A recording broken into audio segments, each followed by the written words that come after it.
Hola, buenas tardes. Este es una charla enriquecedora con Andrés Pereira, profesor de filosofía, recibido en la UBA. Creo que estudiaste en Puan, si no me confundo. Un poco la idea de este encuentro es charlar un poco sobre lo que es la inteligencia artificial y cómo ella se vincula a lo educativo y si tiene diferentes miradas de abordaje desde el punto de vista de la filosofía. Así que, como para comenzar y tener esta charla, vos cómo comenzaste a estudiar filosofía, qué te llevó a estudiar filosofía y cómo eso se ancló a tu vida educativa y qué te llevó a ser docente en particular, Andrés. ¿Qué tal, Cristian? ¿Cómo estás? Gracias Bien, por bien. la invitación. Bueno, eso, eh, a mí me gustaba la poesía, así que de ahí vino la cuestión, ¿no? Por ahí tendría que haber estudiado letras en vez de filosofía, pero sabía que tenía que ir a este tipo de... Me preocupaba la cuestión del sentido, el sentido del decir, qué sentido tiene lo que digo, ¿no? Esa es una preocupación. Y me acerqué a la filosofía medio sin saber mucho de qué se trataba.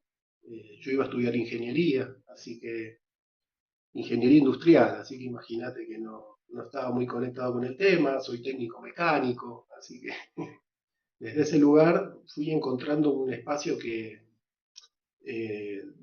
que era muy novedoso para mí, muy nuevo. Y mi papá tuvo el latino de decirme, te voy a regalar la República de Platón, porque pregunté en una librería y me dijeron, por lo menos que empiece leyendo esto, a ver de qué se trata, ¿no? Y bueno, Platón un poco denosta a los poetas, ¿no? En el libro 9, 10 de la República, pero me fascinó lo que había escrito, ¿no? Y me pareció que seguía tocando temas, ¿no? Como la justicia y la injusticia, la república, el tema del Estado, ¿no? Y que son temas actuales que se estructuran como sociedad y ya Platón tenía ideas y una preocupación por eso y de golpe estaba descubriendo todo un mundo del que hasta ahí ese momento no tenía noticias, ¿no? Así que fue un momento un poco aterrador porque me di cuenta que me esperaba algo en lo que permanentemente iba a estar descubriendo cosas nuevas y para las que no me sentía preparado, pero a su vez no podía dejar de hacerlo. Así que por ese lado, esto que me fue anclando en la filosofía. Y después la docencia apareció mucho después, porque a lo largo de la carrera fui descubriendo, por ejemplo, que tenía mucha admiración por algunos profesores y lo que lograban hacer, o algunos compañeros, cómo transmitían ideas, cómo podían elaborar a partir de autores tan difíciles ideas claras, ¿no? Ideas que llegaban, ¿no? Y eso me empezó a llamar la atención. Después tuve unas prácticas docentes que me desanimaron un poco hasta que fui a un bachillerato popular a participar de la construcción de una escuela del Tigre y ahí como que sentí que había mucha tarea para hacer, ¿no? Y que sirve. La educación tiene un sentido, ¿no? Otra vez esto del sentido, ¿no? De las cosas. Necesitaba encontrarle el sentido y me di cuenta que hay una tarea muy valiosa en la educación y que vale la pena seguir haciéndola, ¿no? Mirá que, mirá, mirá Así que, que, mirá que me resulta súper interesante. Nosotros dialogamos hace un montón de tiempo. No, creo que vos lo sabés, yo soy técnico electrónico. Y en particular soy ah, poeta también. bien, Es como muy gracioso. Es más, mi perspectiva de la poesía no estaba en el sentir, pero desde una mirada casi, desde la mirada del surrealismo de la poesía. Como esa construcción de discusión. Yo a los 15 años leía Nietzsche y, y justo me volví antiplatónico. O sea, digamos, en esa línea me transformé en un antiplatónico y en charlas con amigos en bares era un poco diálogo Platón, Nietzsche y Sócrates como una discusión que se ponía sobre la mesa todo el tiempo. Y, y justo nos reencuentra a vos y a mí, digamos, en este tema de la docencia y cómo el poeta en esta creatividad y en esta libertad muchas veces esconde algo medio opuesto a lo que a veces trata de fragmentar lo educativo, como un proceso muy estanco, en particular eh, de una construcción tradicional donde el docente debe marcar una distancia, donde el docente debe comportarse ante algunas situaciones con una actitud impoluta, casi opuesto a lo que vos sentís y lo que te llevó a la docencia, que es el sentir, digamos. Y desde este sentir, y anclándolo un poco con la idea de la inteligencia artificial, ¿vos crees que la inteligencia artificial te puede brindar un sentir? ¿Vos creés que un estudiante que aprovecha estrategias educativas usando inteligencia artificial le puede ofrecer un sentir a ese estudiante o eso no podría pasar? Eh, Como te decía hace un ratito, no tengo un manejo, ¿no? De la inteligencia artificial como para decir si realmente estos sentimientos suceden, ¿no? Pero lo que sí te puedo decir que cuando uno busca consejo, cuando uno busca aclarar una duda, cuando uno busca articular algo porque no confía en cómo uno lo está haciendo, ¿no? De algún modo hay un pedido de ayuda, ¿no? Y en eso hay un sentir o una valoración de eso otro que al menos la persona lo está valorando como algo que me puede sacar de un apuro o puede clarificar algo que yo siento que solo no podría clarificarlo. Entonces ahí sí hay una valoración de eso otro, ¿no? Esa valoración siempre me parece que lo que nos compete como docentes es concientizar y que haya una mirada crítica sobre esa valoración, ¿no? Y que haya un decir, bueno, valoro esto, pero esto no está para reemplazarme, ¿no? Sino que está para enriquecer, ¿no? Algo que tiene que venir de mí. Para mí es muy importante en la educación que cada sujeto, cada subjetividad pueda enriquecerse personalmente, ¿no? De lo que sucede en el aula, ¿no? Y eso, la inteligencia artificial puede volverse un apoyo para eso, y el peligro siempre está en que eso sea una sustitución de eso, ¿no? Que la máquina me sustituya y ahí ya estamos en un problema, ¿no? Porque no hubo ningún proceso de aprendizaje que sea valioso, ¿no? Para mí como sujeto que necesita aprender cosas, que quiere aprender cosas, que tiene un deseo por aprender. Eh, Eso es un tema ahí muy interesante. ¿Para qué lo queremos esto, ¿no? Este recurso? Y en qué lugar lo queremos poner, ¿no? Perfecto. Si vos tuvieras que pensar a tus estudiantes antes de la existencia de esta inteligencia artificial generativa. Así como a grandes rasgos, el concepto de inteligencia artificial se acuña aproximadamente en 1950. Alan Turing, que fue uno de los, por así decirlo, los pioneros de la existencia de la computadora, en un momento determinado se preguntó si las computadoras podían pensar. Al punto tal que él ya en 1950 generó un test de tal manera de que si se lo dabas a una máquina, podías darte cuenta si era o no una máquina. Y generalmente esas preguntas estaban muy vinculadas a esta cuestión que siempre se le atribuye a la máquina que no tiene sentimientos. Por lo tanto, las preguntas que se le hacían para identificar si era o no una máquina estaban vinculadas con esto que nos define a nosotros como humanos. Eh, Eso empezó a crecer, las computadoras y la inteligencia artificial se empezó a transformar como una especie de algoritmos. En algún momento fue esta idea de la inteligencia artificial como el Encarta, como el uso de que medio programado te iba llevando a la idea de las búsquedas que vos querías. Pero a partir de 1990 lo que empezó a suceder es que las máquinas ya no solamente podían decir cosas que los humanos querían que digan, sino que empezaron a aprender. O sea, se empezaron a dar grandes cantidades de libros. Al principio le dijeron, tengo esta biblioteca, te ofrezco estos libros, respondeme sobre esto. Después dijeron, che, ¿por qué te voy a dar esta cantidad? Te voy a dar toda esta cantidad. Y a partir del 2013 empezó a transformarse todo eso. Claro, la gran cantidad de material que tienen ellas pueden vincularse con nosotros, no porque puedan llegar a razonar de forma real, o al menos hasta hoy no razonan de forma real, pero emulan la forma de los razonamientos por la sobrecarga de información que tienen. Cuando vos, como docente, empezás a trabajar con estas situaciones, sucede que en el 2023 ya las máquinas eran generativas, ya directamente generan imágenes, dialogan como las personas o se acercan muchísimo a dialogar con ellas. Como nosotros como docentes y quizás aquellos que tenemos como el ojo más afinado, nos damos cuenta cuando aparece una imagen o un video de inteligencia artificial. Uno que tiene el ojo menos afinado le cuesta un poquito más.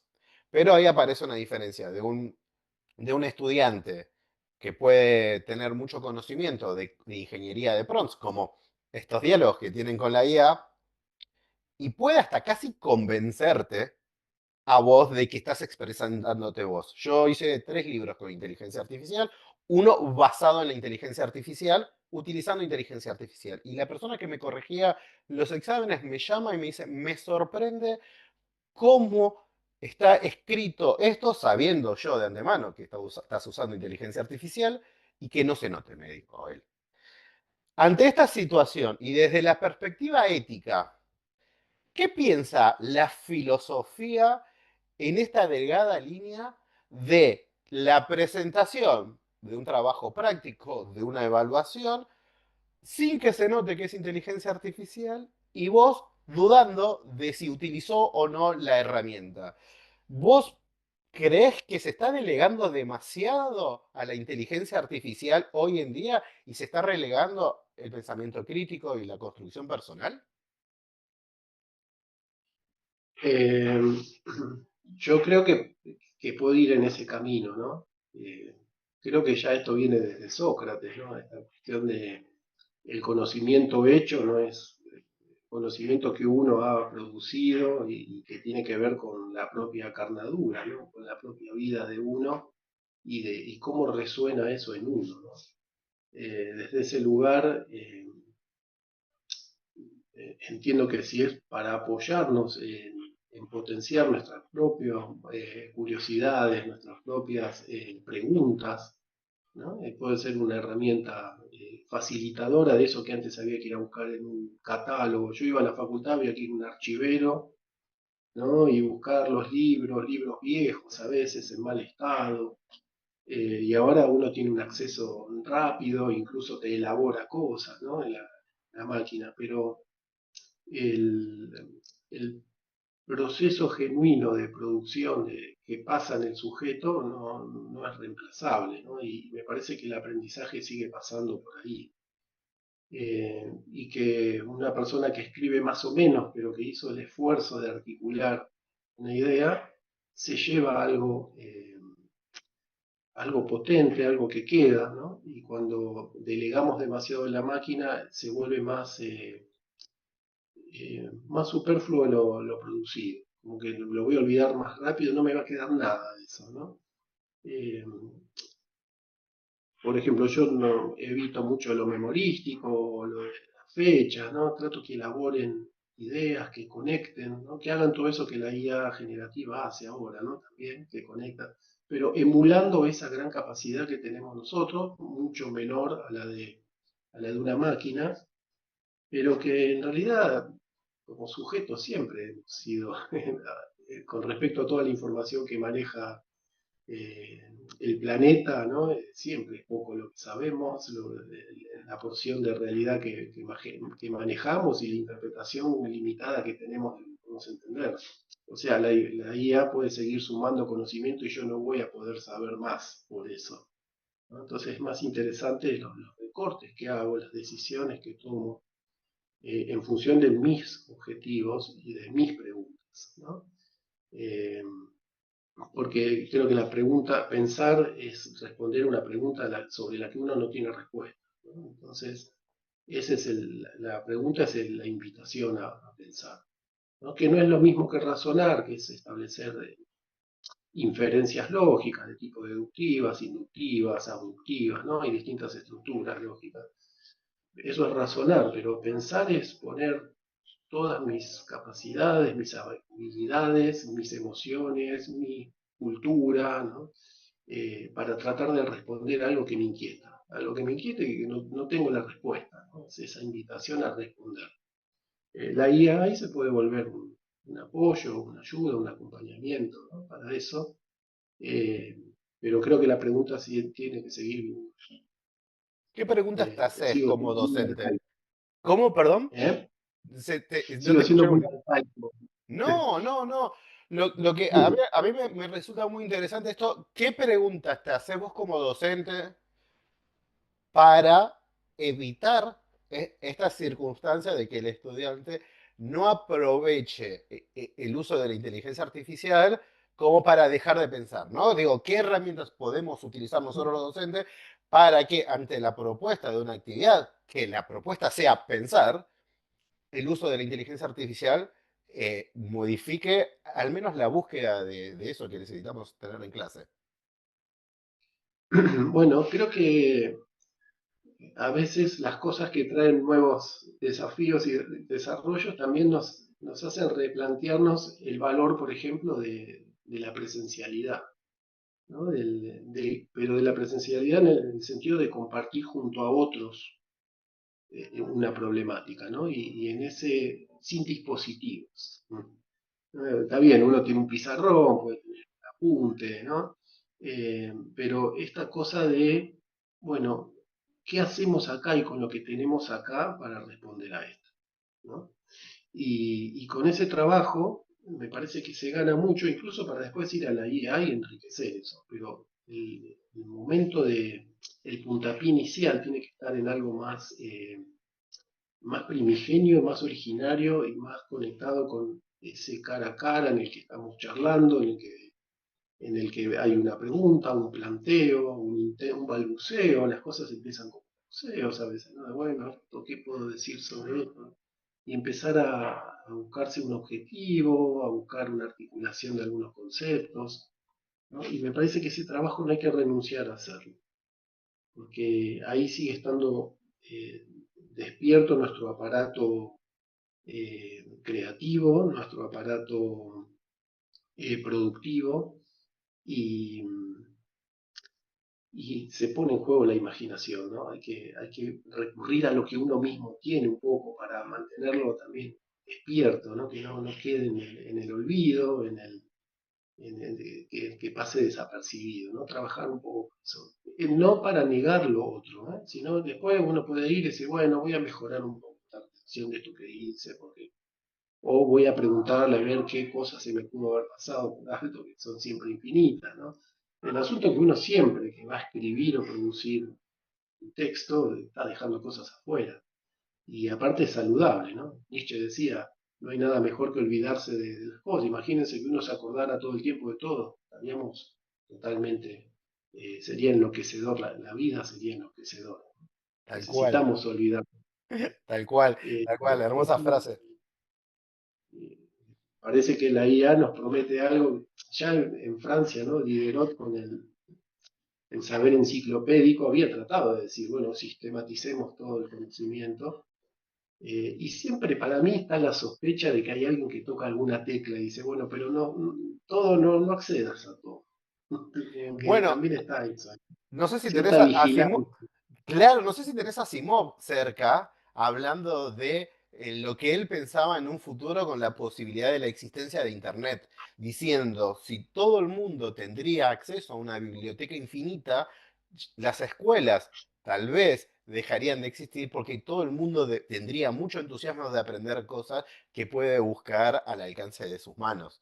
Como él, digamos, desde una perspectiva distinta a la que estás planteando, consideraría que si todos tenemos acceso a toda esa información y nuestro objetivo como individuos es el aprendizaje por más aprendizaje, eso resolvería un gran conflicto del aprendizaje porque todos tendremos acceso a todos, digamos. Desde ese lugar, digamos, de este acceso a todo, vos tenés un dilema con la inteligencia artificial que vos lo planteás de una manera muy clara. La creatividad se transforma en una herramienta buenísima a la hora de utilizarla. Si uno tiene conocimiento sobre el tema que le va a pedir, mejora exponencialmente las características de la respuesta de la inteligencia artificial. No se basa la IA solamente en generar prompts directos. Yo hay una estrategia que armo en mis cursos que siempre funciona muy bien, es decirle, dibújenme la esperanza, dibújenme la felicidad, o algo que en términos humanos es muy distinto para unos que para otros. Y en esa formación de la idea de felicidad o de alegría o de esperanza, cada uno pone una imagen que le deviene en base a su propia subjetividad. Y esa propia subjetividad también muchas veces por el temor a escribirla a una máquina, surge que en la base de datos de la información que tiene la inteligencia artificial le devuelve cosas muy comunes o muy genéricas. ¿Qué significa esto? Si vos planteas la idea de esperanza, la idea genérica de la inteligencia artificial es algo con una luz.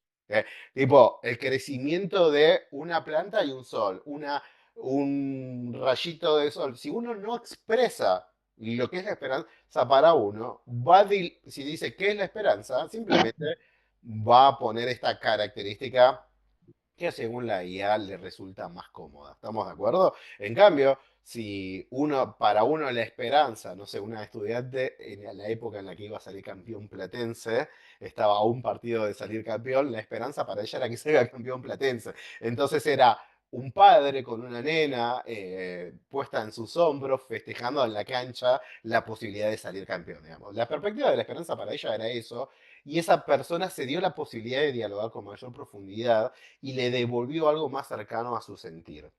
Esto de nuestro sentir y poder expresarlo también es una dificultad que tenemos, porque si queremos poner en imagen algo que nosotros estamos sintiendo y no se lo explicamos de forma correcta, no aparece eso y genera cierta desilusión.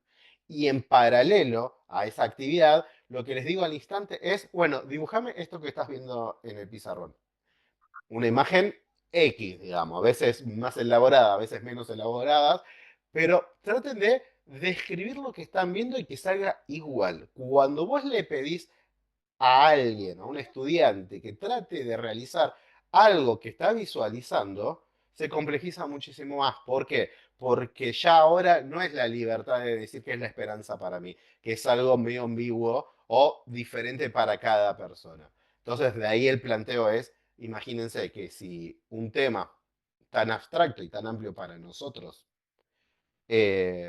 no tenemos casi coincidencias en la perspectiva que tenemos sobre este tema. Imagínense eso en una máquina que le estás tratando de decir algo que además muchas veces por temor no se lo estás pudiendo expresar lo que estás sintiendo para expresarlo. De ahí la dificultad inicial de la inteligencia artificial.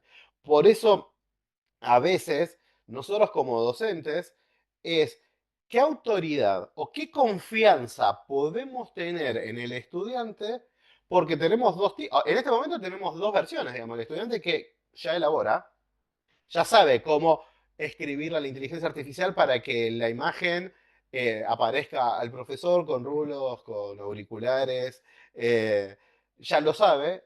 Entonces, ¿conviene dentro del aula utilizar la inteligencia artificial como herramienta para mejorar el nivel educativo? ¿O conviene dejar de lado esto que vos planteás y retomar esta cuestión más antigua de lo educativo de pizarrón, apunte y trabajo áulico? Eh, Creo que también debe estar ligado a qué tipo de materias, ¿no? Porque, no sé, en el área de la filosofía o de la ética, sé que uno puede ampliar la mirada, ¿no? Sobre la circunstancia en la que uno tiene que tomar una decisión, qué factores puede haber en juego a la hora de elegir cuál es el mejor curso de acción, ¿no? Hay varios programas que se cargan ahora de estadística, de datos y la máquina elabora eh, alguna respuesta, ¿no? El asunto que debería funcionar a algo muy parecido como, por ejemplo, un comité de bioética, ¿no? Que no dictamina, sino que sugiere. ¿no? Y después están los interesados o los que son parte del asunto, que son los que a los que les debe llegar esa información y son los que al fin y al cabo deben decir, bueno, esto sí, esto no, no este consentimiento informado, este respeto a la autonomía de la persona. Eh, Obviamente que la máquina de ese lugar quizás tenga una buena perspectiva para darnos, así como un comité de bioética puede brindarnos una buena perspectiva, pero el asunto está en no delegar, ¿no? No delegar en la máquina qué es la verdad, qué es lo que está bien, ¿no? Qué es lo bello, ¿no? Estos valores me parece que tienen que seguir siendo cosas nuestras, un tema nuestro. Que eso nos puede acompañar, nos puede formar en la historia del arte, en ciertos tipos de algoritmos para producir cierto tipo de figuras, ¿no? Pensando en cuestiones estéticas. Obvio. Pero, ni al cabo, la valoración de lo que es lo bello, lo bueno, lo verdadero, no qué es lo real, ¿no? Porque cuando uno empieza a trabajar tanto con la máquina empieza a hacer una ontología, ¿no? Un modo de decir cómo son las cosas, ¿no? Y las cosas están cuando uno abre la puerta y sale a la calle también, ¿no? Y ¿no? Si uno se construye un mundo demasiado digital, después hay un asunto ahí que se pierde en lo concreto quizás, ¿no? Me parece que eh, por ahora ese lugar es muy interesante como aporte, como apoyo, pero que no sería sustitutivo de la experiencia filosófica individual. ¿No? Sigo insistiendo en esa cosa, Obvio, que no obvio, es obvio. sustituible. No es La experiencia filosófica es muy, muy personal. ¿Vos creés que esta Muy, percepción, perdón, esta percepción que vos tenés puede estar vinculada a la edad? O sea, hay un concepto que se utiliza en redes sociales que es la calle online, donde ajá. hay un lugar, que yo acuño esta idea igual, digamos, hay un espacio a cubrir que es la Internet, que es las redes, que son las inteligencias artificiales. Nosotros que tal vez nacimos, digamos, en un mundo sin inteligencia artificial y hoy construimos con cierta idea la existencia de ellas, pero hemos jugado a la pelota con los amigos en la calle, hemos jugado a las escondidas, hemos transitado la calle como una experiencia social y de vida. ¿Vos creés que los más jóvenes, estamos hablando de chicos menores de 25 años, que ya ingresaron a la vida usando Internet, hoy usando la inteligencia artificial casi como una herramienta de charla que tal vez no pueda tener con sus propios amigos, algo que eso nosotros no nos hubiéramos imaginado? ¿Vos creés que ellos tienen la misma perspectiva de lo que vos estás planteando? ¿O esto lo toman como un espacio de construcción social? No, la verdad que no lo sé. No, no sé los más jóvenes por dónde está pasando su cabeza. Lo que sí entiendo que siguen teniendo la escuela como un espacio de encuentro real, ¿no? A veces quizá ahora ya la calle para jugar no está, pero están los clubes, eh, y que al fin y al cabo la vida política que seguimos manteniendo algunos más grandes como valiosa, que es la vida democrática, necesita de eso, ¿no? Del encuentro con los otros, que puede ser por medio de las redes, ¿no? No, eso no lo niego, pero que me parece que las redes siempre desdibuja un poco quién es el otro, ¿no? Y que a veces el encuentro cara a cara es el que mejor nos puede ayudar a construir esa idea del otro. Eh, Lo digo desde este lugar, yo te comentaba hace un rato que no tengo redes, entonces no tengo mucha idea, pero sé que hay mucha idealización de la imagen de uno para los otros, ¿no? Esta cosa de, bueno, pongo esto, me retoco la cara, ¿no? No sé, estas cosas que hacen ahora para... y que también generan, que repercuten en la persona. No creo que sean solamente interesantes para bien en lo que es comunicación, sino que a veces generan ansiedades, frustraciones, el querer después responder a un ideal de sí mismo que se vuelve demasiado exigente, ¿no? Y que no hace falta, ¿no? Eso que termina siendo una especie de autocastigo, ¿no? Porque no estoy a la altura de lo que yo mismo trato de mostrarle a los otros. Desde ese lugar, me parece que los, los que somos la generación un poco más grande seguimos siendo un poco responsables de los más jóvenes y que hay cosas que también dependen de cómo nosotros tratemos de orientarlos a ellos, más allá de esa experiencia digital que sí que la traen puesta, ¿no? Desde que son chiquitos.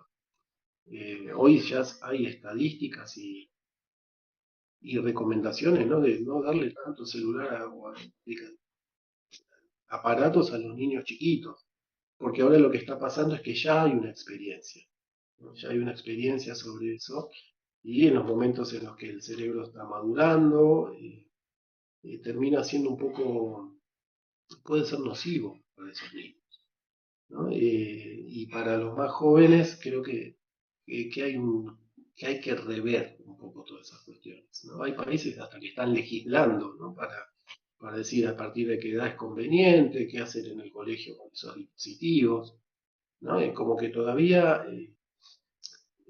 hay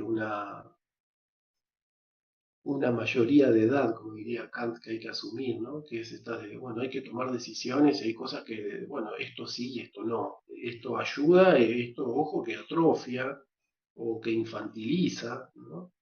Y que desde ese lugar hay que tener lugar. Insisto, eso no quiere decir que vaya en detrimento de todas las potencialidades que vos ves en la inteligencia artificial y que pueden brindarnos un montón de ventajas, ¿no? Por eso me parece que hay una pregunta muy interesante que es ¿en qué aspectos está bueno que la IA nos sustituya directamente y en qué aspectos no debería sustituirnos, ¿no?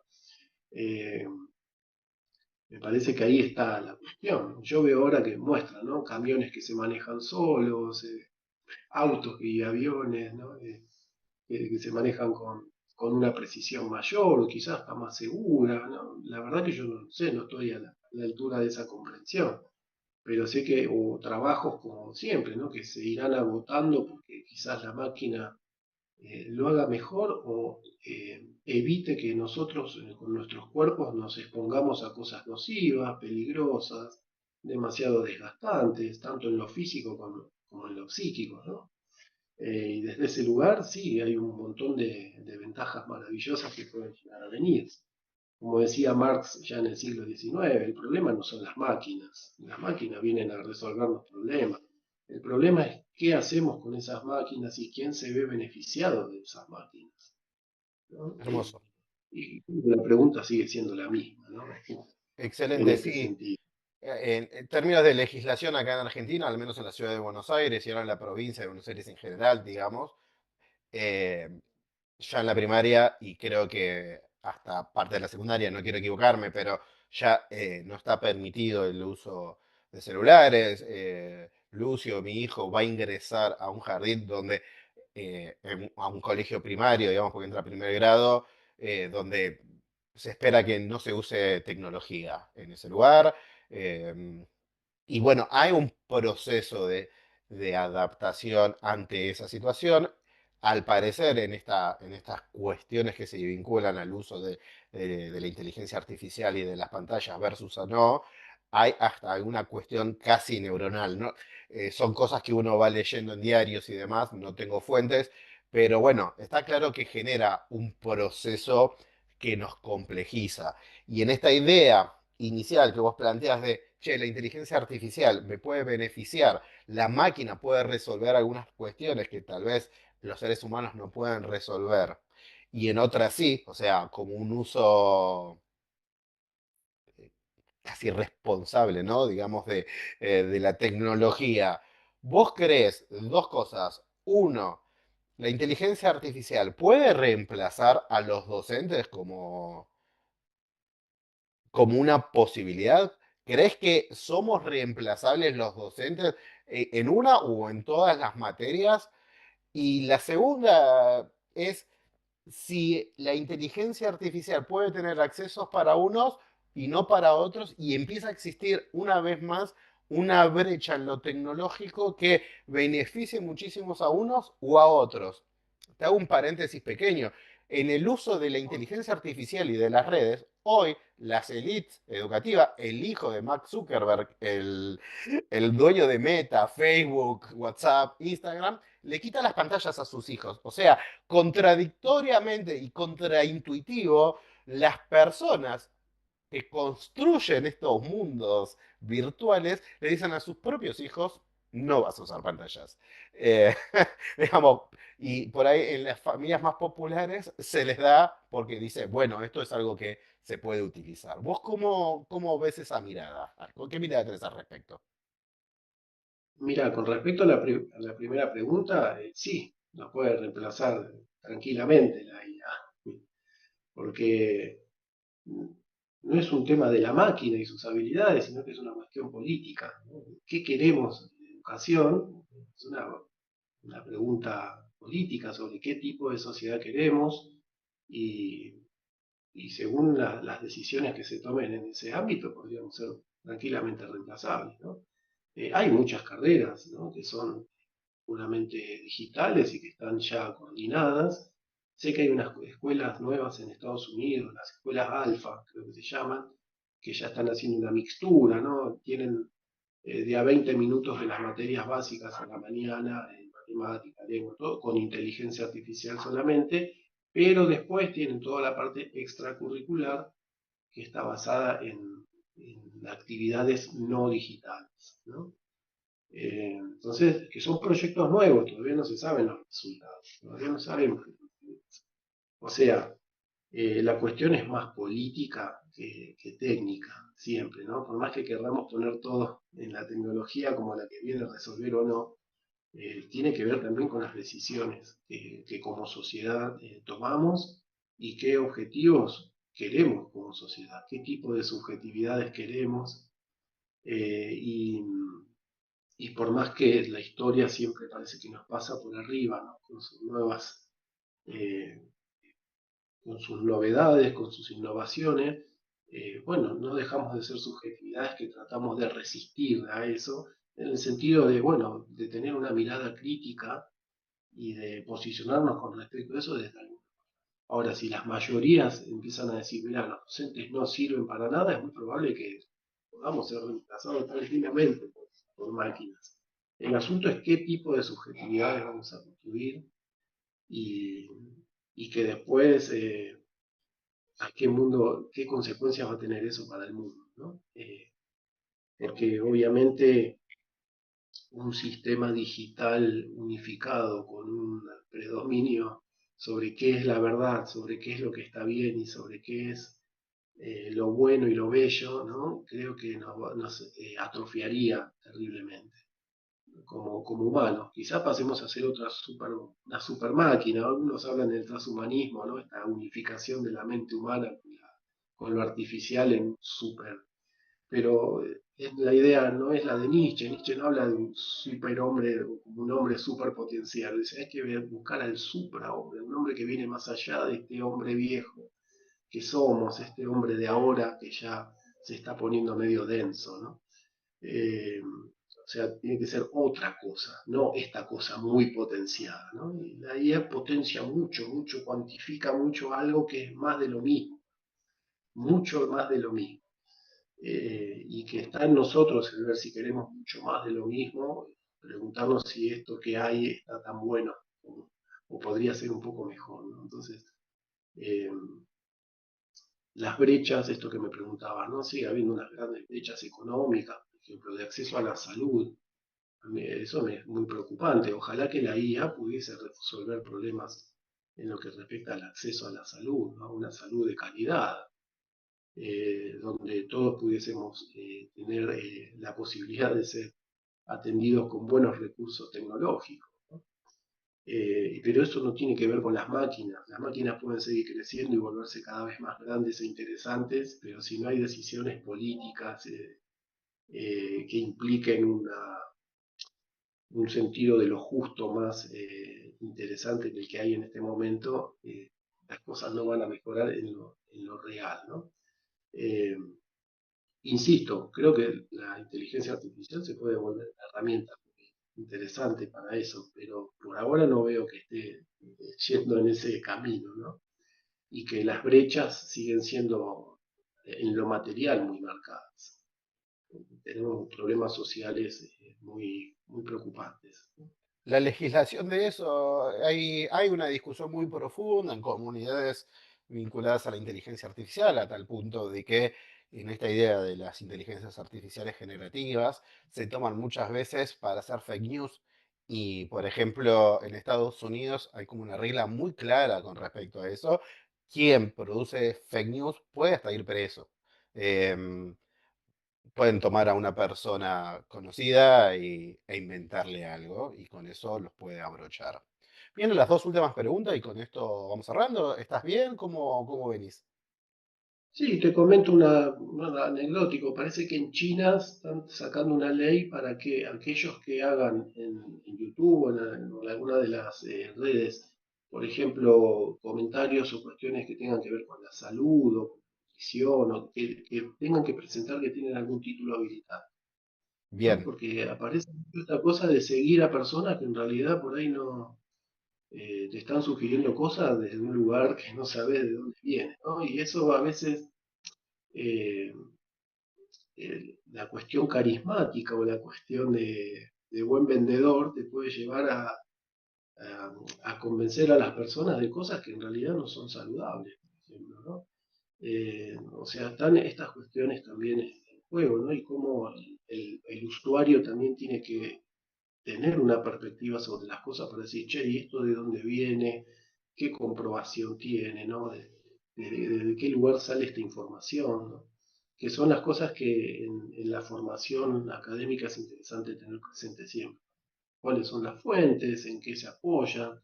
Nunca creer como verdad absoluta nada, ¿no? Siempre tener una pequeña sospecha sobre las cosas. Bueno, etcétera. ¿No? Algún comentario Excelente. No, no, no, es espectacular. Sí, sí, se vienen haciendo muchas cosas al respecto. Nosotros siempre en nuestras charlas una de las principales usos que se tiene de la inteligencia artificial es darle un rol a una inteligencia artificial y de los principales roles que existe a nivel mundial. O sea, la moda está en que sea tu psicólogo. Y eso ha atravesado dificultades porque las inteligencias artificiales, como son un algoritmo, tienen un algoritmo de empatía. Por lo tanto, cualquier cuestión que vos le consultes, si no le aclarás cuál es la personalidad que querés que tenga, y te necesita ahí como medio amigo y demás, o como consejero, ha llevado a que personas, no sé, con problemas de alcohol, eh, se peleaba con su pareja y la idea es, anda a tomar alcohol para olvidar, por ejemplo, ¿entendés? Y eso ha empezado a trascender diferentes inconvenientes, lo que lleva a que lo más interesante de las inteligencias artificiales y sobre todo las generativas es generar este tipo de diálogos porque son chatbots, básicamente nacieron para dialogar el lenguaje natural, empiezan a ponerle tantas restricciones que después dialogar con ellas se hace mucho más complejo. Entonces empezás a tener avances y retrocesos semana a semana. Entonces es como cuando nosotros damos nuestros cursos, nos sucede todo el tiempo de que semana a semana yo tengo que ir al menos modificando algunas de las líneas de lo que estoy explicando porque me puede cambiar el formato de tal manera que me queda obsoleto de una semana para otra. Es como empezás a tener esta complicación. Y a partir de esta complicación, y yo considerándome un docente que hoy da cursos de inteligencia artificial, soy profesor de matemática y considero que es una herramienta que mejora en términos de tiempo a las personas y a los individuos. Esto de tenía que ir al archivero de una facultad a diferentes horas, organizarme un montón. Hoy una madre puede sentarse a la medianoche y tener una duda y tener un diálogo con una persona que si la articula bien en términos de construcción educativa, lo puede ayudar un montón. Yo estoy muy a favor de la construcción educativa de forma asincrónica y tecnológica, porque hay veces que lo que se visualiza en clase se entiende, pero con el paso del tiempo algo de ese rastro se pierde. Y cuando lo querés retomar, quizás no tenés al docente al lado, porque es medio imposible que eso suceda, y quizás ir a la búsqueda de un libro y demás a veces es mucho más complejo. Y si mejoramos el diálogo con una inteligencia artificial, le podemos ofrecer las fuentes que nosotros estamos estudiando, quizás tenemos casi la misma devolución o al menos muy cercana a la de nuestros estudiantes. Yo había armado algunos asistentes personales para mis estudiantes que le di mis rasgos de clases, o sea, le di mis clases, mi teoría, cosa de que puedan dialogar con la inteligencia artificial y que las respuestas sean lo más cercanas posible a los rasgos míos en base a lo que yo quería para ese curso. Eso es algo que a mi entender es muy positivo. Pero, de ahí viene la pregunta, ¿yo hago bien? Y ahí es como una crítica y un cuestionamiento que me ronda todo el tiempo, es, ¿les mejoro la vida educativa a mis estudiantes dándole estas posibilidades? ¿O quizás el hecho de dejárselo tan servido y entran en una zona de tanto confort que quizás están perdiendo esa posibilidad de cargarse sobre sus hombros la posibilidad de ir a estudiar los contenidos, ir a buscarlos y vivir eso que al menos a mí me apasiona de ir a ver qué dice acá, encontrar esa chispita, darme cuenta de que elegí un camino incorrecto y después volver? Eso no se lo puedo brindar con un asesor digital porque el boot lo que va a hacer es, che, ¿cómo se hace esto? Se resuelve de esta manera y a pesar de que le metas alguna traba, siempre alguno va a encontrar algún recoveco al algoritmo que le arme. ¿Vos pensás mirándome a mí diciéndome, che, Cristian, vos está re mal lo que estás haciendo? O, che, Cristian, está re bueno lo que haces? O tenés un punto intermedio ahí?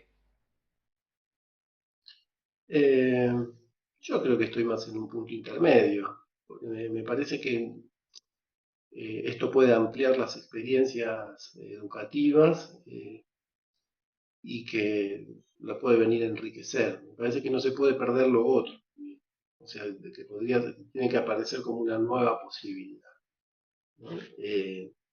Pero me parece que los espacios pautados para, para estudiar eh, también nos preparan para que eso sea algo que tiene un valor específico también, ¿no?